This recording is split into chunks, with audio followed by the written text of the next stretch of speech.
Hello friends, मेरा नाम नदीम हैदर है और इस वीडियो के अंदर हम देखेंगे एविडेंस एक्ट के अंदर जो चैप्टर 10 है एग्जामिनेशन ऑफ विटनेस। उसके अंदर एक टॉपिक है रिफ्रेशिंग मेमोरी। तो रिफ्रेशिंग मेमोरी के अंदर हम जो सेक्शन आपके कवर होते हैं वो सेक्शन 159 से लेकर सेक्शन 161 तक आपके कवर है। मतलब कि 3 सेक्शन इसके अंदर आते हैं, सेक्शन 159, सेक्शन 160 और सेक्शन 161। तो इन तीनों के बारे में हम एक एक करके डिटेल में बात करेंगे। सबसे पहले हम बात कर लेते हैं कि रिफ्रेशिंग मेमोरी उन सेक्शन को देखने से पहले कि रिफ्रेशिंग मेमोरी क्या है या किस तरह से इसकी जरूरत हुई, इस पर थोड़ी सी हम बात कर लेते हैं। देखिए, रिफ्रेशिंग मेमोरी जैसे कि रिफ्रेश माने मतलब किसी को ताजा करना और मेमोरी का मतलब याददाश्त को ताजा करना। अगर कोई पर्सन कुछ भूल गया है, उसको याद नहीं आ रहा है, तो उसको फिर से याद दिलाना वो चीज। मैं एक एग्जांपल के थ्रू आपको समझाता हूं ताकि आपको जब सेक्शन हम पढ़ेंगे आगे तो सेक्शन को समझने में आसानी होगी। कि अगर कोई भी ऑफेंस होता है तो सबसे पहले क्या होता है कि कोई जो पर्सन है, अगर ऑफेंस हुआ है, अगर कॉग्निजेबल ऑफेंस है तो वो आपका पुलिस स्टेशन में जाएगा और सेक्शन 154 के अंडर FIR लिखवाएगा। अगर नॉन कॉग्निजेबल ऑफेंस है तो वो आपका सेक्शन 155 के अंदर NCR लिखवाएगा, जो कि ये सेक्शन जो है CRPC के अंदर दिए हुए हैं। उस पुलिस स्टेशन का जो ऑफिस इंचार्ज होगा वो आपका जो है FIR लिखेगा। अगर कॉग्निजेबल ऑफेंस है, अगर नॉन कॉग्निजेबल ऑफेंस है तो NCR लिखेगा। उसके बाद का जो प्रोसेस है, उसके बाद का प्रोसेस है कि जो वो ऑफिसर इंचार्ज है वो इन्वेस्टिगेशन करेगा उस केस से रिलेटेड, उस ऑफेंस से रिलेटेड।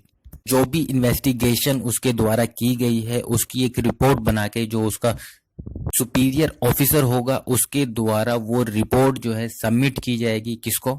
मजिस्ट्रेट को। और मजिस्ट्रेट उस रिपोर्ट पर, जो इन्वेस्टिगेशन रिपोर्ट सौंपी गई है, उस पर जो है कॉग्निजेंस लेगा और उस ऑफेंस का जो ट्रायल है किस कोर्ट में चलना चाहिए ये डिसाइड करेगा। ये चीज देखेगा आपका जो CRPC के शेड्यूल 1 में लिखा हुआ है कि तो उस ऑफेंस के लिए जो भी निर्धारित कोर्ट होगा वहां पर वो केस भेज देगा ट्रायल के लिए।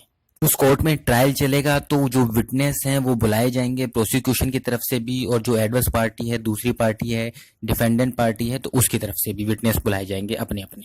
सपोज करिए जो आपका प्रोसिक्यूटर है वो जो IO है, मतलब जो इन्वेस्टिगेशन ऑफिसर था जिसने रिपोर्ट तैयार करी थी, तो उसको अगर वो एज ए विटनेस कोर्ट में पेश कर रहा है तो जरूरी नहीं है जो IO है, इन्वेस्टिगेशन ऑफिसर है, उस केस से रिलेटेड वो सारी चीजें उसको याद हो माइंड में उसके वो चीजों। क्योंकि IO का काम क्या है, इन्वेस्टिगेशन ऑफिसर का काम है क्या है, कोई भी ऑफेंस होता है, कोई उस ऑफेंस का आपका इन्वेस्टिगेट करना। तो अब उसके पास सिर्फ यही एक केस तो नहीं है, हो सकता है उससे अलावा भी बहुत सारे केस हो, तो उसको याद नहीं आ पा रहा हो कि उस टाइम पे उसने अपनी रिपोर्ट के अंदर क्या चीज मेंशन करी, क्या चीज मेंशन नहीं करी।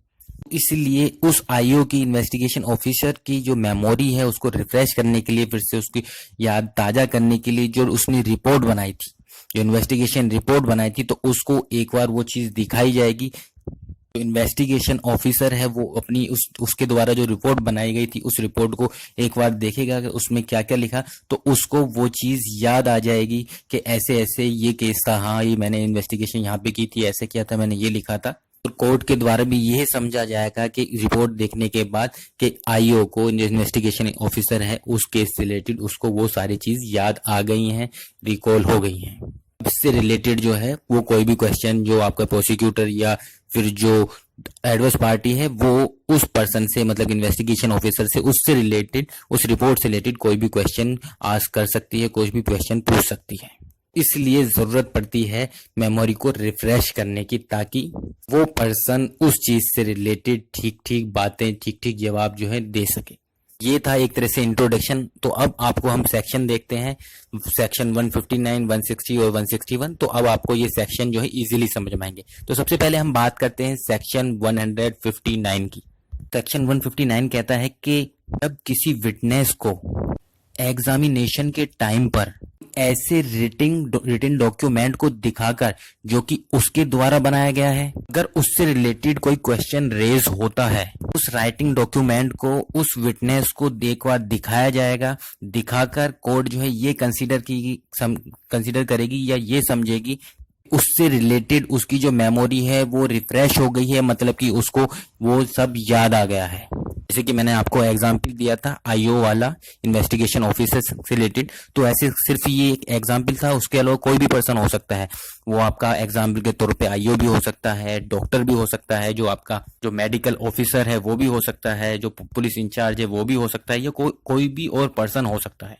यहाँ पर मैंने एक बात करी है कि वो जो डॉक्यूमेंट है, रिटिंग डॉक्यूमेंट है, जो राइटिंग वाला डॉक्यूमेंट है, वो उस पर्सन के द्वारा खुद बनाया गया है या खुद लिखा गया है। ये सेक्शन यहीं तक सीमित नहीं है, इसके अंदर यहाँ तक है कि वो जो विटनेस है वो उस डॉक्यूमेंट को भी रेफर कर सकता है जो किसी और पर्सन के द्वारा बनाया गया है। मतलब जो राइटिंग वो डॉक्यूमेंट है वो अगर किसी और पर्सन के द्वारा बनाई गई है तो उस डॉक्यूमेंट को भी वो रेफर कर सकता है, देख सकता है।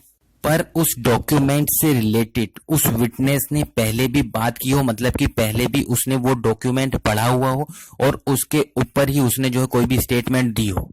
अब जब उसे दिखाया जा रहा है तो उसे देखने के बाद उसको ये चीज पता चल जानी चाहिए कि यहाँ ये वही डॉक्यूमेंट है, वही करेक्ट, ये मतलब कि डॉक्यूमेंट है, ये करेक्ट है। भी यही कंसीडर किया जाएगा कि उस विटनेस को जो मेमोरी है वो रिफ्रेश हो गई है, उसको याद आ गया है वो सारी चीज। देखिए यहाँ पर एक क्वेश्चन आता है कि अगर जो जिसको वो जिस डॉक्यूमेंट को देखकर जो विटनेस है वो अपनी मेमोरी को रिफ्रेश कर रहा है, रिकॉल कर रहा है, सपोज करिए अगर वो ओरिजिनल डॉक्यूमेंट खो गया है या कोई भी अदर रीजन है कि वो प्रोड्यूस नहीं किया जा सकता, उस केस में क्या जो विटनेस है वो उस डॉक्यूमेंट की, ओरिजिनल डॉक्यूमेंट की जो कॉपी है उसको देखकर या रीड करके जो है मेमोरी को रिफ्रेश कर सकता है या नहीं। सेक्शन 159 जो है इसके बारे में भी बताता है कि अगर ऐसा है, किसी विटनेस की जो मेमोरी है वो रिफ्रेश किसी डॉक्यूमेंट को देखकर अगर हो रही है तो उस डॉक्यूमेंट को प्रोड्यूस नहीं किया जा सकता या कोई भी आपका सफिशिएंट रीजन है उसके पीछे कि उसको प्रोड्यूस नहीं किया जा सकता उस ओरिजिनल डॉक्यूमेंट को, तो कोर्ट की परमिशन लेने के बाद जो उस डॉक्यूमेंट की कॉपी है, डॉक्यूमेंट की कॉपी को देखकर या रीड कर कर भी आपका जो मेमोरी है वो रिफ्रेश की जा सकती है और कोर्ट यही कंसीडर करेगा कि उसको उसकी याददाश्त जो है आ गई है, मतलब ये समझा जाएगा डीम। अगर कोई एक्सपर्ट है, उसने कोई बुक लिखी हुई है तो उसकी कोई भी बुक जो है उस बुक को देखकर आपका उसका रेफरेंस लेकर वो अपनी मेमोरी जो है रिफ्रेश कर सकता है। बात करते हैं सेक्शन 160 की। सेक्शन 160 कहता है अगर विटनेस को जो सेक्शन 159 में हमने डॉक्यूमेंट्स बताए हैं उन सब डॉक्यूमेंट्स को, उनमें से किसी भी डॉक्यूमेंट को देखकर भी उसकी मेमोरी जो है रिफ्रेश नहीं हो रही है या उसको याद नहीं आ रहा है, उस केस में भी जो विटनेस है वो गवाही दे सकेगा, वो गवाही दे सकता है अगर उस विटनेस को ये यकीन है उस डॉक्यूमेंट के अंदर जो फैक्ट्स लिखे हुए हैं वो एकदम करेक्ट हैं।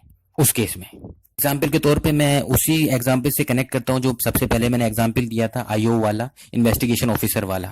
सपोज करते हैं जो इन्वेस्टिगेशन ऑफिसर है उसके सामने जो इन्वेस्टिगेशन रिपोर्ट बनाई गई थी वो चीज लाई जाती है, वो इन्वेस्टिगेशन रिपोर्ट देखता है फिर भी उसको याद नहीं आ पाता है, पर उसको ये यकीन है कि इन्वेस्टिगेशन जो रिपोर्ट बनाई गई है उसमें जो चीजें लिखी गई हैं वो करेक्ट लिखी गई हैं, सही लिखी गई हैं उसके द्वारा।